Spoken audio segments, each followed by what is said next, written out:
Emmanuel Macron, c'est d'abord un discours assez bien rodé sur la transformation de notre société. Le moment que nous vivons est bien celui de la refondation profonde. Ce sont ses mots. Il n'est pas le premier à les utiliser, bien sûr. Il y a chez lui ce côté JJSS, le turlupin, comme aimait le dénommer Jacques Chirac. Comme tant d'autres avant lui, il tente de construire sa singularité dans l'opposition entre passéiste et moderne. Du monde moderne, il sait décrire la révolution numérique, la menace qui pèse sur l'emploi à court terme, la place de la ville, les défis environnementaux. Macron fait partie de ces candidats qui n'engrangent pas sur la peur, le déclin, la thématique du dernier recours. Il prétend offrir une vision. Mais cette autre chose, ni de droite ni de gauche, revendiquée par le candidat, n'est-il pas au fond plutôt un « et de droite et de gauche », le candidat puisant de part et d'autre les ingrédients d'un assemblage qui n'a de révolutionnaire que le nom.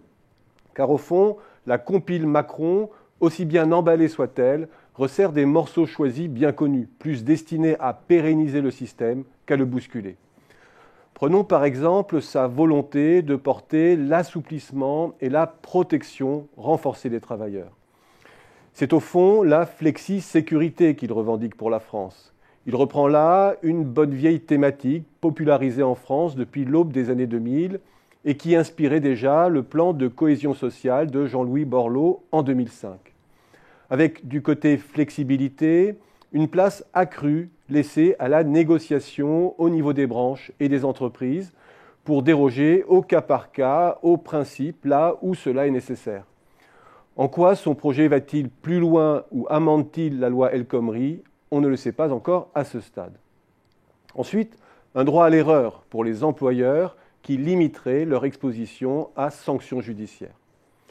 Et côté sécurité, une ouverture de l'assurance chômage aux salariés démissionnaires et aux indépendants. Un Big Bang annoncé en matière de formation. Un financement de la maladie et du chômage par la CSG, ce qui signifie que l'ensemble des personnes actives ou inactives et des types de revenus participent au financement de la protection. Et ce report partiel du financement vers les retraités, les rentiers, les fonctionnaires est sur une assiette bien plus large que le travail et conforme à l'approche nordique, où la sécurisation est un bien collectif auquel tous contribuent. C'est ensuite un système de bonus-malus cher à Olivier Blanchard et à Jean Tirole, un système qui aurait vocation à réduire l'incitation à embaucher en contrat court dans certains secteurs à fort turnover, l'hôtellerie, la restauration, la construction, les médias, etc.